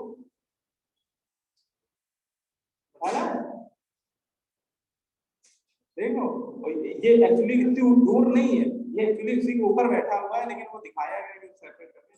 तो जब इसके ऊपर बैठेगा तो ये छोटू एटम इन चारों बड़कू एटम को क्या कर रहा होगा? टच कर रहा होगा, है ना? और इस वायड को टेट्राहेड्रल वायड क्यों बोला जाता है? अगर कोई आपसे पूछ ले कि why this type of wide is called tetrahedral wide, तो उसको आप ऐसे बोल सकते हो कि इन एटम के सेंटर को अगर आपस में ज्वाइन कर दो, जैसे ये ऊपर वाले एटम का सेंटर ये और ये सामने वाले एटम का सेंटर है, इसका सेंटर तो यहाँ कहीं आएगा। तो अगर आप इन एटम के करस्पॉन्डिंग सेंटर्स को आपस में क्या करो? ज्वाइन करो, है ना? तो आपको एक टेट्राहाइड्रॉन बनता हुआ नजर आएगा, है ना? एक 3D में क्या बनता नजर आएगा? टेट्राहाइड्रॉन, ठीक है? एक टेट्राहाइड्रॉन बनता हुआ नजर आएगा और ये एक रेगुलर टेट्राहाइड्रॉन होगा। वो यहाँ पे थोड़ा इरेगुलर दिख रहा है क्योंकि वो हाइट में दिखाया गया है, एक्चुअली वो रियल डायग्राम तो ये है, ठीक है? इसलिए इस वायड को क्या बोल देते हैं? टेट्राहेड्रल, ठीक है? क्लियर? अब देखो इसमें किसी को डाउट हो तो बताओ। ये एक डायग्राम दिखाया गया है, एक पैटर्न दिखाया गया है। इसमें जहां जहां टी लिखा हुआ है वो सब क्या है, टेट्राहेड्रल वायर है।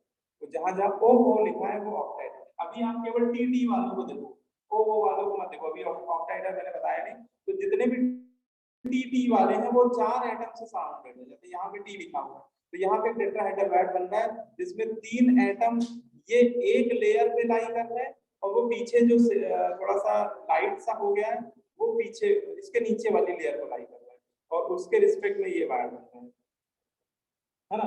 या ये वाला देखो तो इसमें 3 एटम ये एक लेयर पे हो गए और चौथा एटम इसके पीछे वाली लेयर को बिलोंग कर रहा है और यहाँ पे चारों को रखने के बाद भी ये जगह थोड़ी खाली रहेगी, उसी को हम लोग क्या बोल रहे हैं, टेट्राहेड्रल वायर, है ना।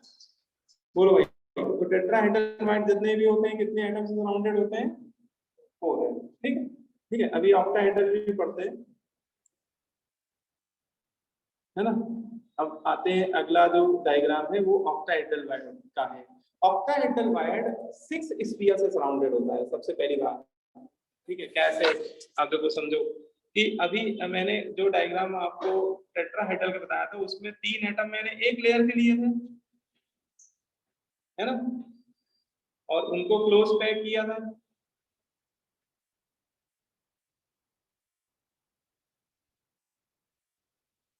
बोलो भाई,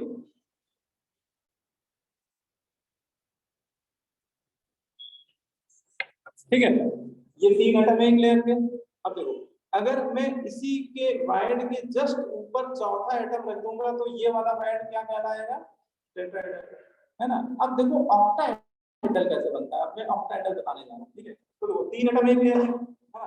अब मैं क्या करूंगा, जो सेकंड लेयर है उसको उस सेकंड लेयर के एटम को इस तरह से प्लेस करूंगा कि ये जो 2 एटम है ये जहां टच कर रहा है यहाँ पे कॉमन टेंडेंसी बन सकती है ना। यहाँ पे एक यहाँ दो एक यहाँ, हाँ ठीक है, जहाँ पे टच कर रहे हैं आप वही कहना पड़ेगा।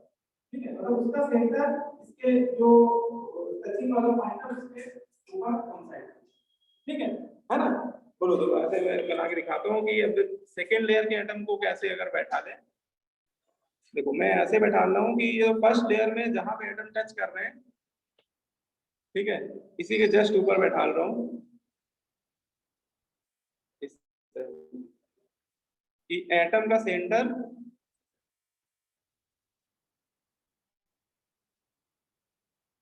है, मतलब फर्स्ट लेयर में जो ये वो कॉमन पॉइंट है जो टच कर रहे हैं एटम, और सेकेंड लेयर का जो एटम का सेंटर है वो कौन साइड करना है। एक ऐसे बैठा दिया, एक ऐसे बैठा दिया बेटा,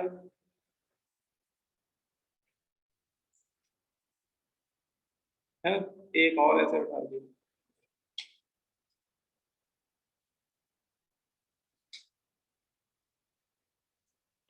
बोलो बात समझ में आ रही। अगर मैं इस तरह से एटम पैक करूं तो फर्स्ट लेयर के 3 एटम और सेकेंड लेयर के 3 एटम बैठाने के बावजूद भी ये जो वायर है बीच में जो दिख रहा है, क्या ये पूरी तरह से ऑक्युपाइड हो पाया है। कि फर्स्ट लेयर का भी वायर है, देखा जाए तो सेकेंड लेयर का भी वायर है, दोनों का कॉमन वायर है ना। और वहां पे एक छुटकू टाइप का कंचे के आकार का एटम जाके चुपचाप यहाँ पे बैठा दिया जाए तो वो कितने एटम को टच करता है यहाँ पे।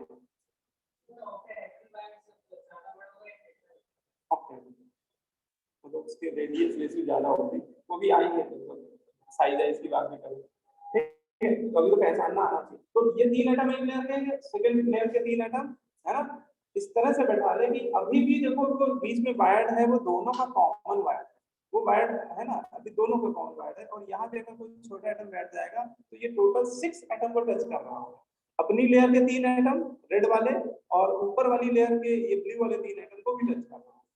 और इस वजह से इसको हम लोग क्या नाम दे देते हैं, मतलब यहाँ पे ऑक्टाहेड्रल वायर जो होता है वो 6 स्फीयर या 6 एटम के लिए कॉमन होता है। So this is known as, this is called octahedral void. और ये जो ऊपर मैंने लेयर एक क्लोज पैकिंग का पैटर्न दिखाया है, इसमें दोनों तरह के वायर बनते हैं, क्योंकि देखो क्लोज पैकिंग में टीवी भी बनते हैं, ओवी भी बनते हैं, है ना।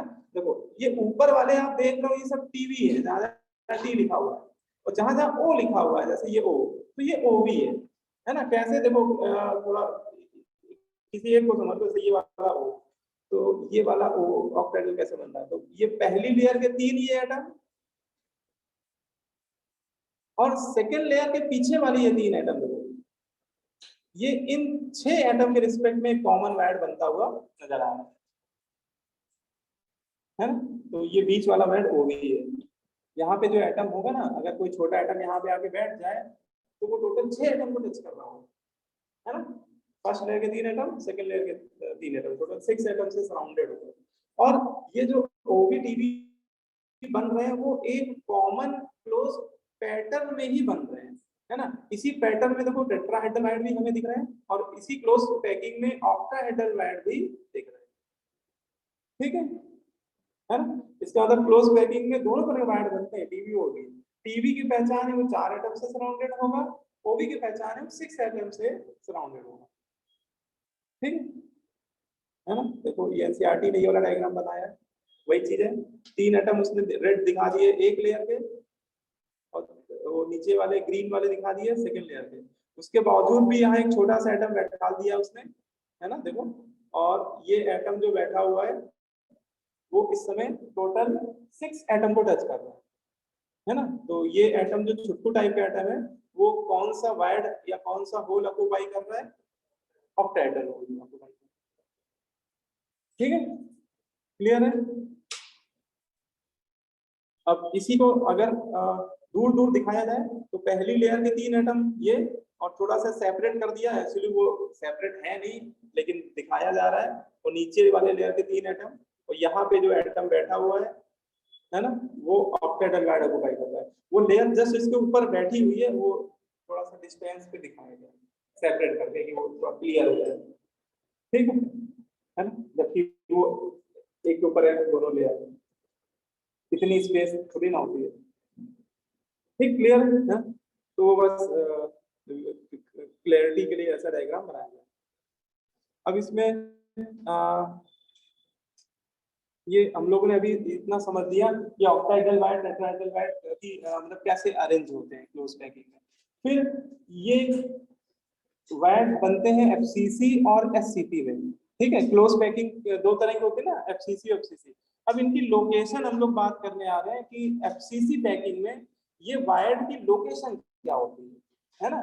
जैसे हम लोग FCC पैकिंग पढ़े तो वहां पे ये वायड बन रहे होंगे तो उनकी लोकेशन क्या होगी। तो नेक्स्ट हेडिंग आप लिख लीजिए, ये location of octahedral and tetrahedral wide in FCC lattice. FCC lattice में ये वायड कहाँ पर बनते हैं, है ना। अगर किसी एक क्यूब को FCC पैक कर दें तो ये वायड FCC पैकिंग में कहाँ बनते हैं, जिनको हम लोग टीवी या OV नाम दे रहे हैं, उनकी लोकेशन FCC पैकिंग में कहाँ पर बनती है। तो देखो इनकी लोकेशन पहले OV बताया गया है आपको कि OV कहाँ बनता है। तो OV के लिए बोलते हैं ऑक्टाहेड्रल वायड, ये लाइन लिख लीजिएगा, octahedral void are located at each edge centre and +1 body centre, ठीक है।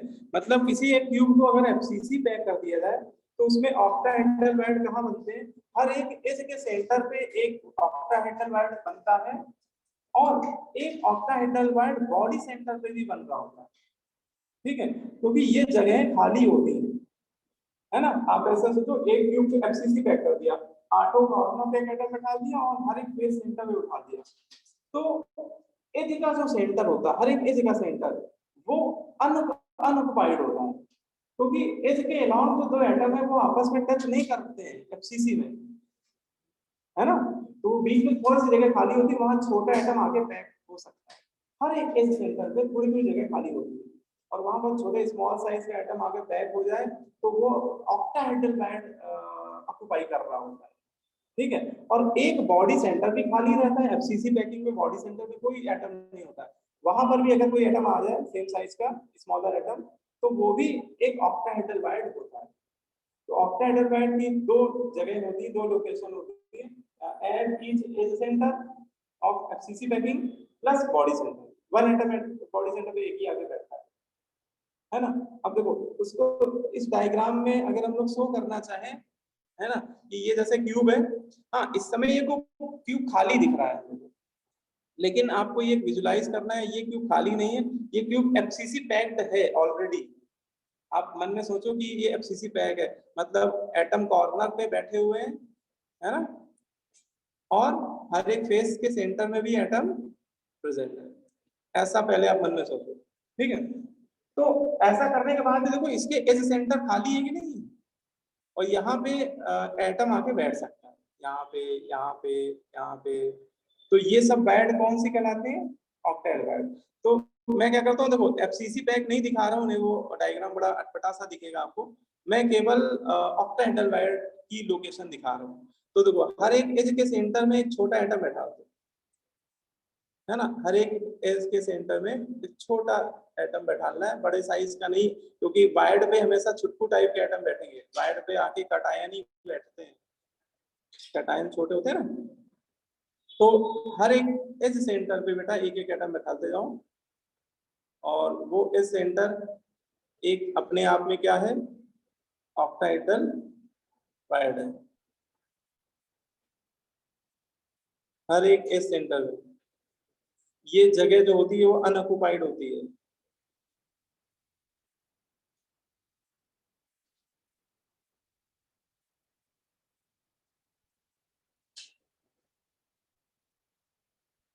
ये जो स्पेस आप देख रहे हैं ना, ये अनऑक्युपाइड होता है, और इसी को हम लोग नाम क्या दे रहे हैं, ऑक्टाहेड्रल बैंड, ओवी।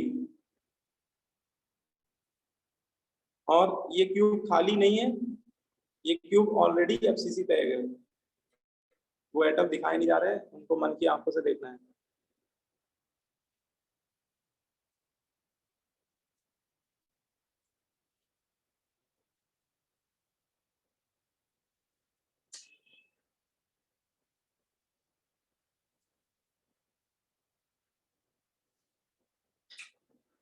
ठीक है, तो ये इस सेंटर के 12 एटम हो गए होंगे ना, लेकिन एक बॉडी सेंटर पे भी बनता है ऑक्टाहेड्रल बैंड, तो एक और बैठा दीजिएगा बॉडी सेंटर वाला, उसको ये इधर दिखा दिया मैंने, ठीक है। तो इतने एक एफसीसी पैक यूनिट सेल में इतने बनते हैं ऑक्टाहेड्रल बैंड, इन ये लोकेशंस है octahedral band, each S centre plus 1 atom at body centre, ठीक है। और वो क्यूब एफसीसी पैक है ऑलरेडी, है ना, मतलब एटम ऐसे कॉर्नर पे बैठे हुए हैं, और कॉर्नर वाले एटम ये टच कर रहे होंगे इसको, छुटकू को, ठीक है। बोलो भाई तुषार, है? अब इसका जड़ मुझे कोई निकाल के दिखा दो, हम समझ जाएंगे सही में आ गया। तो ऑक्टाहेड्रल मतलब मान लो अगर आपको कोई ऐसा प्रश्न पूछा जाए कि कोई एटम है ए, ठीक है, और वो और ऑक्टाहेड्रल बैंड ऑक्युपाई करता है, हर एक ऑक्टाहेड्रल बैंड पे एक एक एटम आपने बैठा दिया, तो उसका जेड कितना आएगा, उस एटम का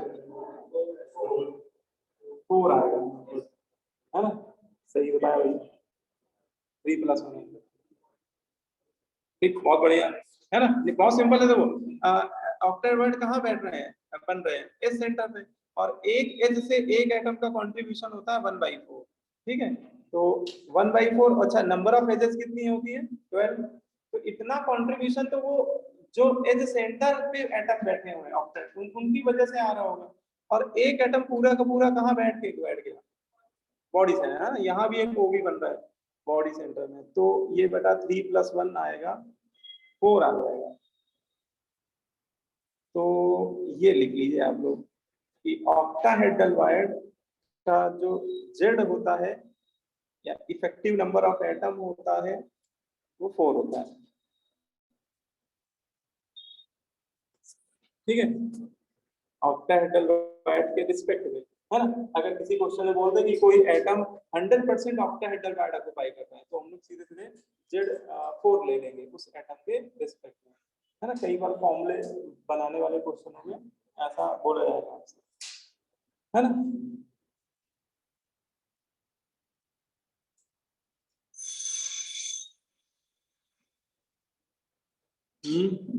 एक क्वेश्चन जो जल्दी कर लेते हैं, बिल बच गई है, लेकिन एक क्वेश्चन इतना पढ़ ही लिया है क्वेश्चन तो कई एक क्वेश्चन इसमें दिया हुआ है, एन आयनिक सॉलिड, कह रहा है कोई आयनिक सॉलिड है, इसका जनरल फॉर्मूला उसने दे दिया है AX/BY, और उसमें बताया है कि जो आयंस A है, A उसका कटायन होगा, वो कह रहा है ऑक्युपाई ऑल टेट्राहेड्रल आयन, जो कटायन A हो सारे ऑक्टाहेड्रल आयन ऑक्युपाई कर रहा है, सारे के सारे ऑक्टाहेड्रल आयन, और आयन B जो है वो FCC टैग्ड है, तो कह रहा right the formula of ionic solid, उस आयनिक सॉलिड का फॉर्मूला पूछ रहा है। फॉर्मूला निकालने के लिए हमें जेड ही निकालना पड़ता है, तो पहले आप तो दोनों के रिस्पेक्ट में जेड निकाल लो। तो देखो बी एटम कहाँ पे है,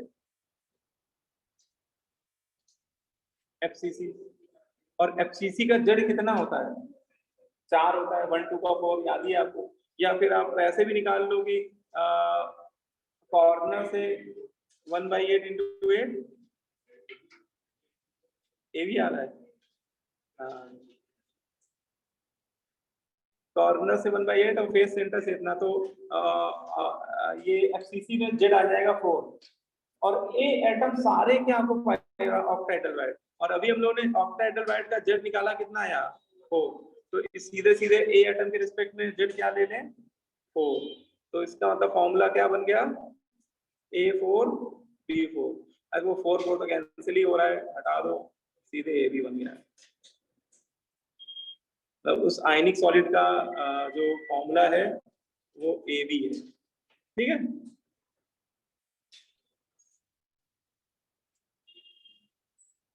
बोलो भाई, है ना, समझ में आ गया सभी को?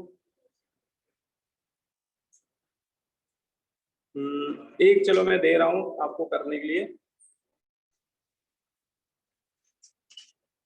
फॉर एन आयनिक सॉलिड,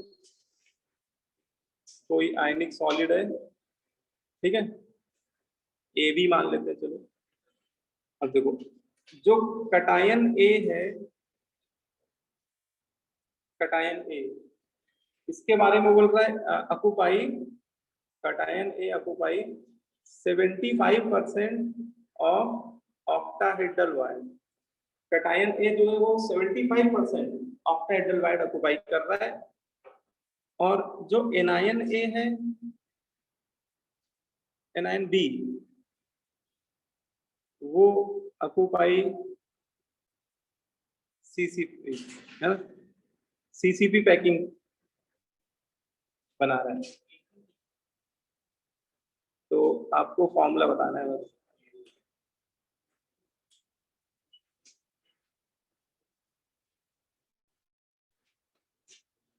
ठीक है, इसमें बताइए क्या फॉर्मूला होगा, A3B4,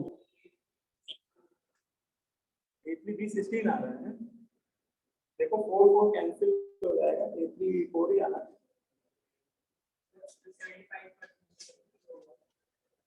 हाँ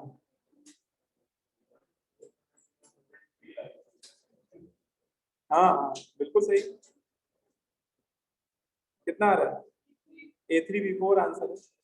तो देखो ऐसे समझो, ऑक्टाहेड्रल वाइड अगर पूरे पूरे 100% ऑक्युपाई करता तो 4 आता है, लेकिन वो केवल उसका 75% ऑक्युपाई कर रहा है, इसका मतलब 3 आएगा ए के रिस्पेक्ट में, 75% 3/4 पोजीशन ऑक्युपाई कर रहा है ना, 3/4 ऑक्टाहेड्रल वाइड ऑक्युपाई कर रहा है, और एनायन B CCP मतलब FCC एक ही बात है, 4 हो गया, तो यहाँ से फॉर्मूला बनता दिख रहा है A3B4, सीधा सीधा आंसर, ऐसे मतलब कुछ भी घुमा फिरा के आपसे पूछा जाएगा, है ना, तो आपको मेन जो मुद्दे की बात है वो पता होना चाहिए कि एक एटम को अगर ऑक्टाहेड्रल वाइड पे पैक करते हैं तो उसका जेड 4 आता है ना, तो फॉर्मूला मेकिंग क्वेश्चन में फटाफट कर ले जाओगे, वैसे भी बोला जाए आपसे, ठीक है। अभी वैसे टेट्राहेड्रल अभी बचा हुआ है, तो उसको भी अगली क्लास में कवर करेंगे, ठीक है। अभी ऑक्टाहेड्रल ही आज बताया जाएगा आपको, ऐसे टेट्राहेड्रल वाइड का भी जेड निकालना आना चाहिए, ठीक है ना। चलो फिर नेक्स्ट क्लास में मिलते हैं।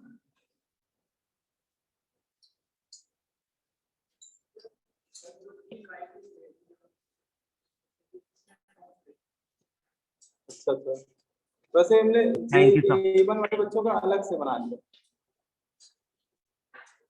हाँ, तो उसमें अभी हम ऐड कर रहे हैं